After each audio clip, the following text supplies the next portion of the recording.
Hello friends, welcome in my channel learn well basic. मित्रांनो, आज आपण पॅट परीक्षा 2025-26 अंतर्गत इयत्ता 8वीचा मराठी विषयाचा पायाभूत चाचणी 2025-26चा पेपर उत्तरासह पाहणार आहोत.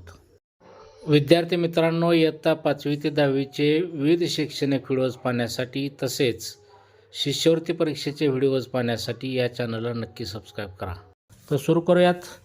सुरुवातीला आहे तोंडी चाचणी. त्यातला प्रश्न पहिला, खालील उतारा वाच आणि त्यावर आधारित विचारलेल्या प्रश्नांची उत्तरे सांग. या ठिकाणी दिलेला उतारा तुम्ही वाचू शकता. त्या प्रश्नाची उत्तरं तुम्हाला तोंडी स्वरूपात द्यायची आहेत. 5 गुणांसाठी हा प्रश्न आहे.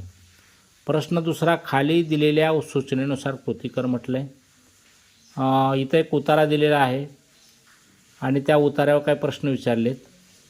त्यातला पहा, दिलेल्या उतार्याच्या आरोहासह समजपूर्वक वाचन कर. आ, सुंदर व वळणदार अक्षर येण्यासाठी काय करावे लागते ते सांग. ई, वरील उतार्यासाठी समर्पक शीर्षक सांग. तर या प्रश्नांची उत्तरे तुम्हाला तोंडी द्यायची आहेत, तोंडी स्वरूपात. आता पाहूया लेखी चाचणी. प्रश्न तिसरा, खालील चित्राचे निरीक्षण कर व चित्राचे 7 ते 8 वाक्यात वर्णन लिही म्हटले. या ठिकाणी एक चित्र दिलेलं आहे. या चित्राचं आपल्याला स्वतःच्या शब्दात वर्णन करायचं आहे. आता या प्रश्नाचं उत्तर प्रत्येकाचं वेगळं असू शकतं. आपण ते स्वतःच्या शब्दात लिहू शकता. प्रश्न चौथा, खालील उतारा वाच व त्यावर आधारित दिलेल्या प्रश्नांची उत्तरे लिही म्हटले. या ठिकाणी उतारा दिलेला आहे. आता तो उतारा तुम्ही वाचू शकता. त्या खालचे प्रश्न पाहू. कोण ते लिही म्हटले. धडपड करणारे. आपल्याला उत्तर लिहिता येईल कुत्र्याचे पिल्लू. आ, कारण लिही. त्यातला एक, लेखकाची पावले पिलाच्या दिशेने वळली कारण. तर आपल्याला उत्तर लिहिता येईल कुत्र्याच्या पिल्लाची धडपड चालू होती, ती धडपड पाहिल्याने. ई, त्यामधला पहिला, कुत्र्याच्या पिल्लाने कोणता अयशस्वी प्रयत्न केला ते लिही म्हटले.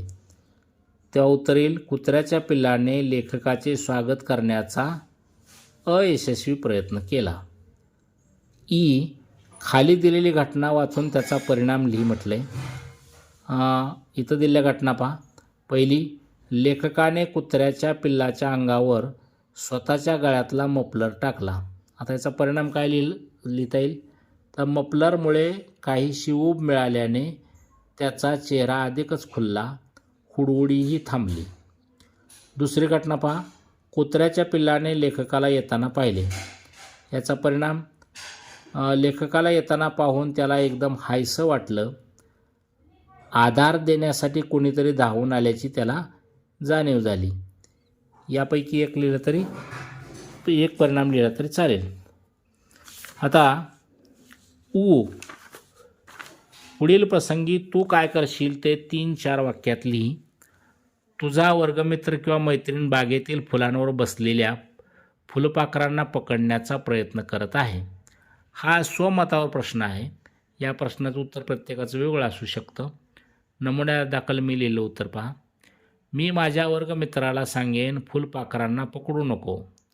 फुलपाखरांना पकडताना त्यांना इजा होऊ शकते. फुलपाखरांना स्वच्छंदी राहायला आवडते. त्यांना फुलावर बसायला आवडते. मी वर्गमित्राला फुलपाखरू पकडण्यापासून अडवेन. प्रश्न 5वा, खालील कविता वाच व त्यावर आधारित दिलेल्या प्रश्नांची उत्तरे लिही. आता गोमू माहेरला जाते व नाकवा ही या ठिकाणी कविता दिलेली आहे. ही कविता तुम्ही वाचू शकता. त्या खालचे प्रश्न पाहू. वरील कवितेत कोणत्या प्रदेशाचा उल्लेख आलेला आहे ते लिही. तर या कवितेत कोकण या प्रदेशाचा उल्लेख आलेला आहे.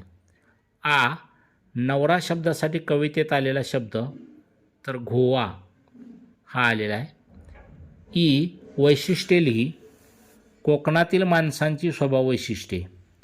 तर आपल्याला लिहिता येतील वैशिष्ट्य, पहिलं साधी भोळी, दुसरं मायाळू किंवा प्रेमळ. ई, खालील शब्दांसाठी कवितेत कोणती विशेषणे आले ती लिही. वारा, तर वाऱ्यासाठी अवखळ विशेषण आलं आहे आणि खाडीसाठी निळी. खालील ओळीचा तुला समजलेला अर्थ लिही. काळजात त्यांच्या भरली शहाळी. तर याचा अर्थ लिहिता येईल आपल्याला कोकणची माणसं मायाळू, कणवाळू, प्रेमळ आहेत. प्रश्न 6वा, खाली दिलेल्या सूचनेनुसार कृती कर. त्यातला खालील कवितेच्या ओळी तुझ्या शब्दात पूर्ण कर म्हटले. तर पाऊस आला टिंबटिंब, धरती आनंदात टिंबटिंब, या ओळी तुम्ही तुमची कल्पकता वापरून पूर्ण करू शकता. या प्रश्नाचं उत्तर प्रत्येकाचं वेगवेगळं असू शकतं. खाली दिलेल्या शब्दांना समानार्थी शब्द लिहून शब्दकोडे पूर्ण कर. तर रात्र आणि पाणी हे 2 शब्द दिलेत. आता यांना समानार्थी शब्द लिहितात आपल्याला. रात्रासाठी आपण रजनी आणि पाण्यासाठी आपण नीर असे शब्द लिहू शकतो. प्रश्न 7वा, खालील विषयावर आधारित संवाद लेखन कर. तुझे पालक तुला इयत्ता 8वीसाठी नवीन शाळेत प्रवेश घेण्यासाठी गेले आहेत अशी कल्पना कर. तुझे पालक आणि मुख्याध्यापक किंवा शिक्षक यांच्यामध्ये झालेला संवाद 8 ते 10 वाक्यात लिही म्हटले. आता बाबा आणि मुख्याध्यापक यांच्यामधला संवाद लिहायचा आहे. या प्रश्नाचं उत्तरही प्रत्येकाचं वेगळं असू शकतं. नमुन्यादाखल मी लिहिलेला संवाद पहा. बाबा म्हणतात, नमस्कार सर, मी दिनेश कदम. मुख्याध्यापक म्हणतात, नमस्कार, बोला काय काम आहे. बाबा म्हणतात, सर, हा माझा मुलगा सुमित, याला आपल्या शाळेत प्रवेश घ्यायचा आहे. मुख्याध्यापक म्हणतात, अरे वा, छान, कितव्या येतेत. बाबा म्हणतात, सर, याला इयत्ता 8वीमध्ये सेमी इंग्रजीला प्रवेश घ्यायचा आहे. मुख्याध्यापक म्हणतात, याची पूर्वीची शाळा कोणती. बाबा म्हणतात, जनता विद्यालय. मुख्याध्यापक म्हणतात, बघू जरा प्रगतीपत्रक. अरे वा, छान प्रगती आहे. बाबा म्हणतात, सर, कृपया आपल्या शाळेत प्रवेश मिळावा ही विनंती. मुख्याध्यापक म्हणतात, ठीक आहे, हा प्रवेश फॉर्म भरा. प्रश्न 8वा, खालील उतारा वाच व त्यावर आधारित दिलेल्या प्रश्नांची उत्तरे लिही. या ठिकाणी दिलेला उतारा तुम्ही वाचू शकता. त्याखालचे प्रश्न पाहू. राजूच्या घरी सुंदर बाग कोणी लावली होती ते लिही. उत्तर लिहिता येईल, राजूच्या आईबाबांनी सुंदर बाग लावली होती.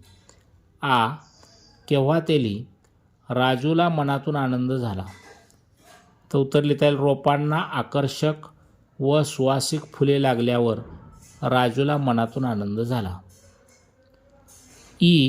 विजयच्या आईने राजूची पाठ का थोपटली ते लिही. उत्तर लिहिता येईल आपला, राजूने विजयला भेटवस्तू म्हणून रोप दिले हे पाहून. तू तुझ्या मित्राच्या किंवा मैत्रिणीच्या वाढदिवसाला भेटवस्तू म्हणून काय देशील व का ते लिही. हा स्वमतावरचा प्रश्न आहे.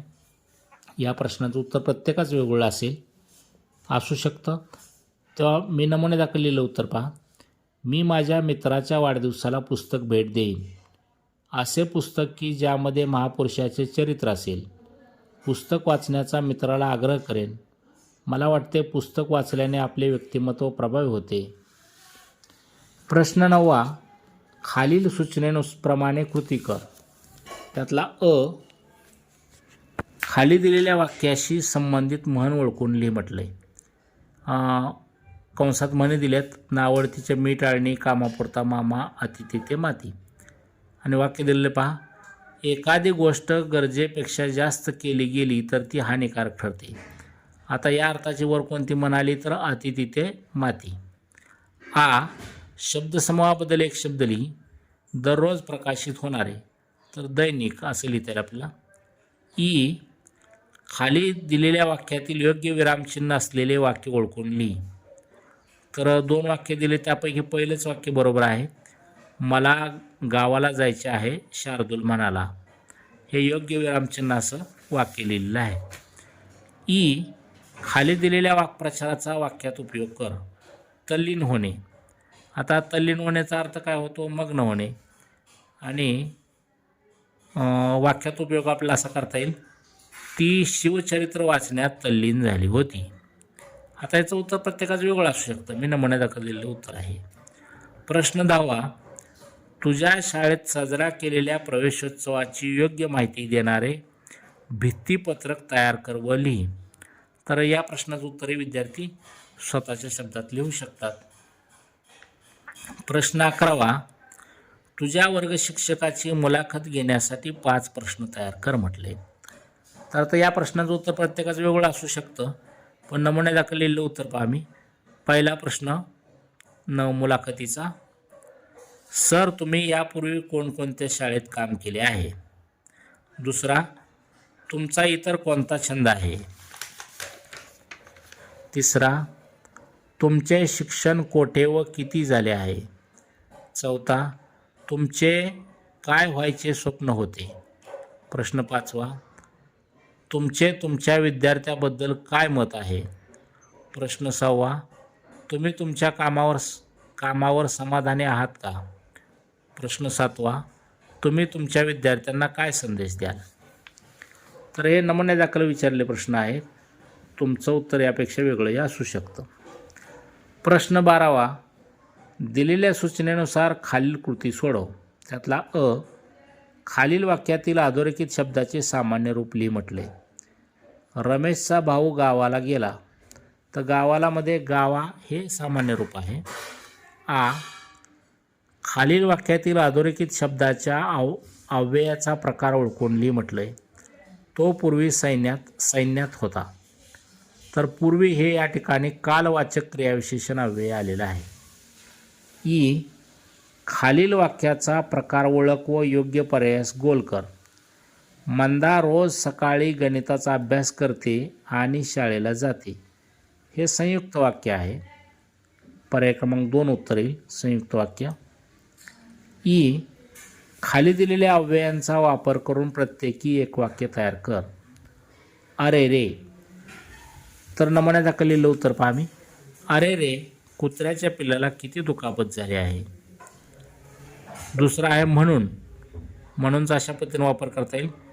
आता उन्हाळा सुरू झाला आहे म्हणून शाळेच्या वेळेत बदल केला आहे. ही नमुन्यादाखल वाक्य मी लिहिलेली आहेत. तुम्ही वेगळी वाक्य लिहू शकता. खालीलपैकी लेखन नियमानुसार शुद्ध शब्द ओळख व योग्य पर्यायाला गोल कर. बघा, लेखन नियमानुसार योग्य शब्द लिहिला आहे उत्साह. पर्याय क्रमांक 2 उत्तर असेल. तेव्हा विद्यार्थी मित्रांनो, असे 5वी ते 10वीचे विविध शैक्षणिक व्हिडिओज पाहण्यासाठी या चॅनलला नक्की सबस्क्राईब करा.